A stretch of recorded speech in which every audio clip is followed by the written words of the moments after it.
This is my gas forge. This is my smaller gas forge, and this is my coke forge. That is an oxypropane heating torch, and for 15 years I have dreamt of owning an induction forge, and today we're gonna go pick it up.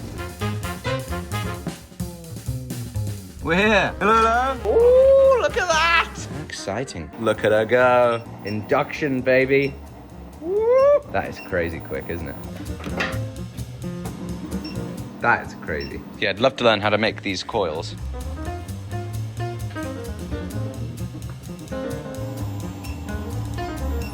Woo! Screaming. All right. Thank you, Bruno. Always a pleasure. Great to see you. We made it. See the damage inside? It all looks fine. Oh. Apart from this, that can go right back there. Let's get it unloaded. I have to say, today has been a beautiful day to be driving around the Norfolk countryside. We've just had 3 weeks of non-stop grey and rain here. What a treat. Ugh. I think I need a bigger workshop. This is ridiculous. As you can see, there's a nice walkway just through there so that we can get to the fire exit. And yeah, all that's left to do is get it wired up with some enormous cable. Gotta fill up the cooler with coolant. Oh, don't spill it. Let me know when we get safely in the green. Oh, I slipped. Ah, crap. Moment of truth. Look at that honking plug. Ugh. Enormous. All right. Coolant is flowing. Got the Mountain Dew running through the pipes. Turn on the induction heater. Why aren't the lights turning on? Ah, fuse is off. Take two. Yes! You might be asking yourself, Alec, what's the big deal with this machine? Why did you get it? Well, when I was a kid, like probably 13 years old, I saw videos on YouTube of these things being used for the first time. The late Grant Sarver, an American blacksmith who produced the original OCP tongs, and these are actually a pair that he made, used an induction forge like this to heat and forge those tongs. The reason being, the heat that this provides is quicker than any other method that we have access to. I also saw a video of Mark Asprey heating up bars of metal at an unbelievable speed. And that means for 15 years, I have dreamt of this day, having my own induction forge in my own workshop. And now we get to see what all the fuss is about. 3, 2, 1. Go on. Look at that. Oh! It's now red on the outside. Oh, it's orange. And it is almost melting. How crazy quick is that? So this copper pipe has the coolant from this chiller flowing through it, because obviously it is getting super hot from the radiant heat out of our bar. And we've got a few different sizes of coil to play with, and Nigel hooked me up with some more tube in order that I can make whatever custom coils I need. I'm not gonna pretend to tell you that I know how this machine works, so instead, I'm just gonna press the button and heat up this 30mm bar nice and quick while ChatGPT does the explaining for you. An induction forge heats using electromagnetism. A high-frequency current is generated in this box. I'm ad-libbing here. This isn't all ChatGPT. And it's passed through this coil. And the fact that it's a coil makes an electromagnetic field. And the fact that it is a high-frequency AC current means that the polarity of that magnetic field is constantly switching. That magnetic field forces electrical currents to flow within the metal itself. And those circulating currents meet electrical resistance. And that resistance converts electrical energy directly into heat. With steel, magnetic losses below the Curie temperature add extra heating, making the process extremely fast and efficient. Woo! She's sparking, and the coils are perfectly cool to the touch. Now you'll notice it kind of heats from the outside in. This is why induction hardened bar has a hard skin and is not so hard in the middle. Well, it's one of the reasons. The speed of this is absolutely insane. I love adding new tools to the workshop. It is just so exciting. I'm so privileged that my whole career has been following my dreams. To make things out of steel, forge for a living, and be creative. When I left school to start a business, I didn't know it would be YouTube, but by goodness, I wanted a workshop with all of these tools to play in. And that was a hell of a struggle for the first few years until I got started selling products on Squarespace. It's an all-in-one website building platform that sponsors us and was how I got started selling the tools that I was making and the classes that I was teaching online all those years ago. It's incredibly easy to use with their countless drag and drop themes. Sell unlimited physical or digital products. I used to sell these tongs. You can sell your time with Squarespace scheduling, and you can even run your email marketing campaigns through it. I recently added a whole page about the different tools and sponsors in the workshop, so if you've got a few minutes spare to kill over the holiday season, go see how easy building a website is at squarespace.com/forge, and then code FORGE at checkout gets you 10% off your Squarespace purchases.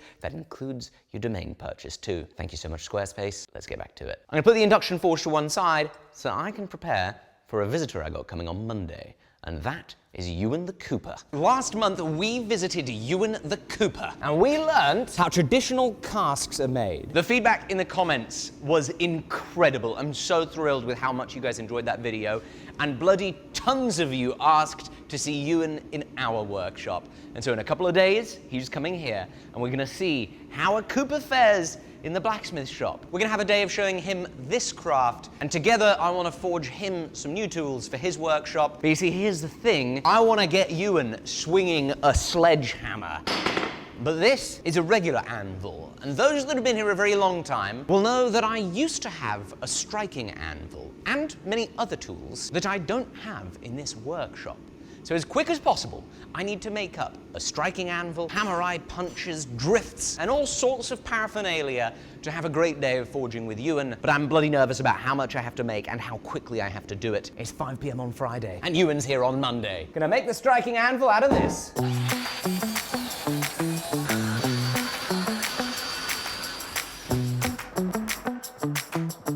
While that's cutting, I have just made up this inch square drift. It's mild steel, so I'm quenching it in water. Hopefully get a touch more hardness out of it. Oh, boom! That's the biggest bandsaw cut I've ever made.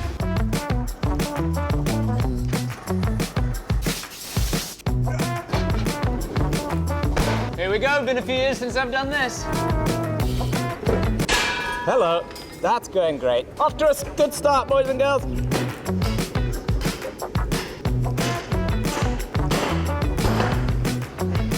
What we are doing is driving a square peg through a round hole. Oh no. It also looks like we're riveting it into that round hole. What an idiot. Forgot the whole process, didn't I? I meant to take the drift out and cool it. Oh, I've cocked it up big time. Oh, I got so excited about swinging a sledgehammer, I forgot to take the drift out and cool it down. I've now riveted it over the hole. We are not off to a good start. While I was doing that, I put this in the bandsaw. I probably shouldn't be allowed to multitask. I'm gonna turn that into a power hammer flatter.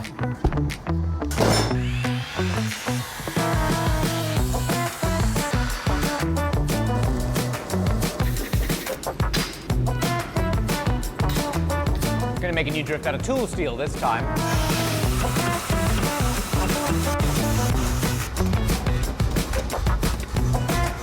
There we go. I'm gonna use some of the forge lube Rocol gave me. Here we go. Come on. Nice work, Alec.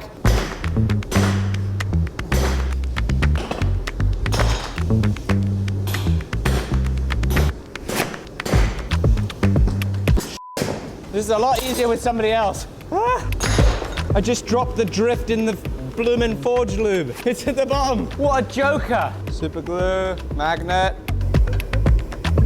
Come on. Up you come. Yes! Are you joking?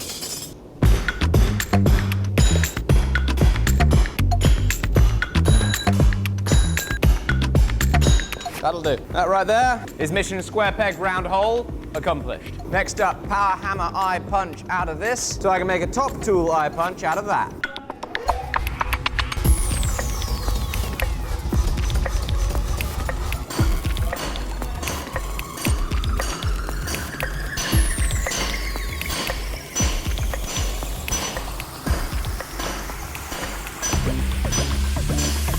I think I tweaked my back swinging that sledgehammer earlier. Don't think I used to have to warm up to swing a sledge, but here we are. I think I'm gonna have to warm up next time.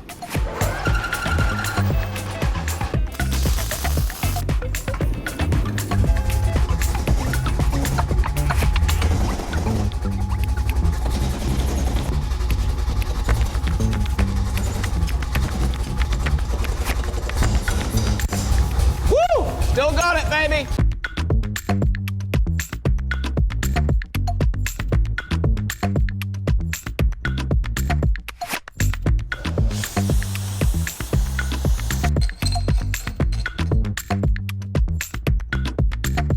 Ta-da! That is one striking anvil. So now why have I made this? Well, it's a mild steel, so regular soft steel plate with a hardy hole in it, and it is mounted much lower than my normal anvil. You see, when you use a sledgehammer, if you're striking on a regular anvil, you end up with a really short swing. Whereas on the low-down striking anvil, your sledgehammer can travel so much further and hit with that much more force, because faster sledgehammer, more squishy. The regular anvil is made out of hardened steel, so if you take a mishit and you smash a corner, you can break a chunk out that'll then fly into your leg and cut your femoral artery, leaving you bleeding out on the ground, wishing that you had a soft steel striking anvil. That might have got too intense. Mishits with sledgehammers often happen, especially when you're working with inexperienced strikers or beginners. Mishits are gonna happen, and so the soft steel plate means that, oh no, I mishit! Nothing happens. It just deforms the mild steel. These things are cheap, quick and easy to make, quick and easy to transport, and of course are what I used while I was learning blacksmithing from my main mentor as a teenager, Brian Brazil. This style of striking anvil is very much his invention, and learning how to forge on an anvil like that allowed me to create my entire career and life, I guess. Here is the hammer eye punch I forged up earlier. I've got to give it a little bit of a grind, put a handle in it, and then there's going to be one final tool that we're going to need before Ewan's visit, which is a bottom fuller. Because I technically have a top fuller, it's just a really ugly, nasty one. If I've got time, maybe I'll remake that too.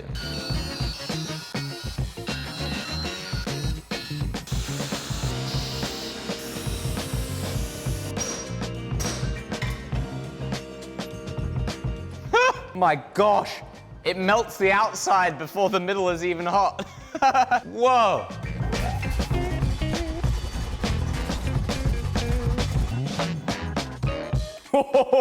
That is so crazy.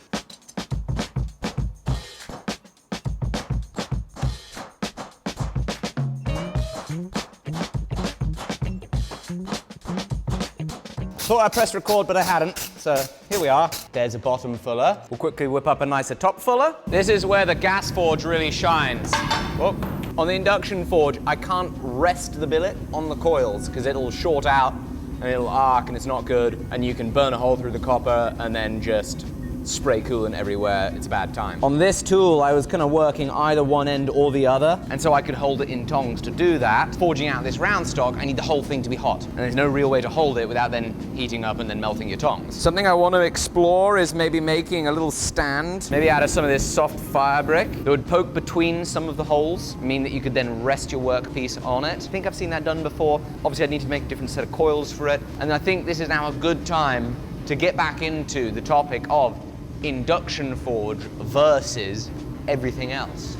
What are the pros and cons? How about the cost to purchase or make them? The winner here is the coke forge. It's how I started, with a blower, a hole in the ground, some fire bricks, and a bit of tube to blow air with. You can be forging. The coke forge in the corner probably cost me $200. $100 for the blower, $100 for the steel. Still, also very cheap is the gas forge. Building one of these again would probably cost $400 to $500, but like 100 quid on Amazon gets you one as well. Whereas this shiny, brand spanking new bit of technology costs $10,000. How about the infrastructure to operate the different forges? Well, the coke forge requires you to purchase coke. It also needs you to have a flue to extract the fumes out of the workshop, or basically work outside. The gas forge just needs a propane tank, whereas that induction forge needs 63 amps of chunky three-phase. Flat out, it uses as much power as my enormous industrial air compressor, which means in this workshop I have 2 distribution boxes. We got that one over there, this one over here. So the induction forge, again,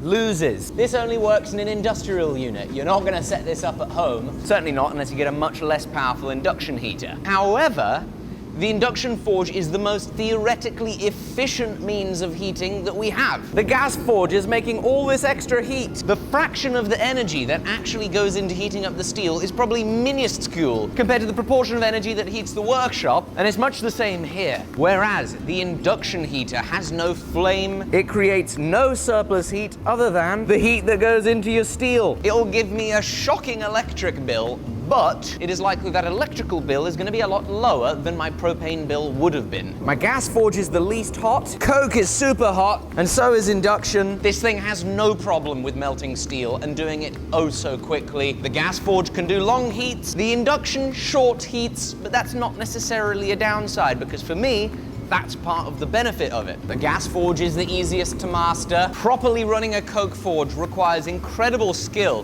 that takes years to hone. The induction forge, in theory, should be incredibly simple to operate, but the nuances of coil creation, sizing, and setup for different jobs means that I think that it's somewhere in the middle. Furthermore, the induction forge is nowhere near as versatile as a gas forge, where here, without changing anything, I can put this enormous block of steel in, or heat up something as small as this without needing to change over coils or do anything other than adjust the pressure of the propane. The induction heater is, of course, the fastest of all of them at actually heating your metal. That piece still isn't hot, but one big downside for the induction heater, especially at this time of year in December, is it doesn't heat the workshop at all. This gas forge doubles as my workshop heater. You'd kind of expect the list of cons would be shorter for a bit of equipment that costs so much money. Well, here's a hint about why I think it's going to be essential. This is going to be really upsetting if it doesn't work.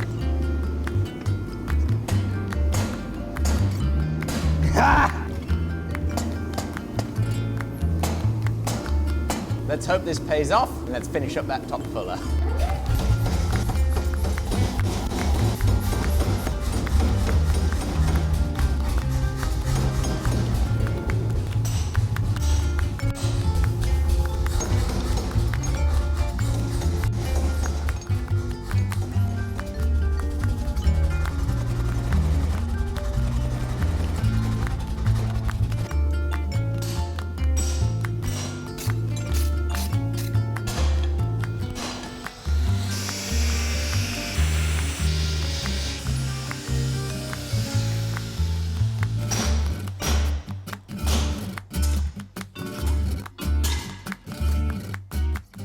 Well, thank you so much for joining me today, guys. Very excited to find out if that induction forge was a worthwhile investment. I'm very excited to put the striking anvil to use tomorrow, so stay tuned for the video with you and the Cooper coming out very soon. I hope you've all had a fabulous holiday season. I hope you have a happy new year. Thank you again to Squarespace for sponsoring us. The link is in the description. I appreciate you all helping make my 2025 really fabulous. So thank you so much from the bottom of my heart. It's a real privilege to be able to make these videos. Thank you. Bye-bye.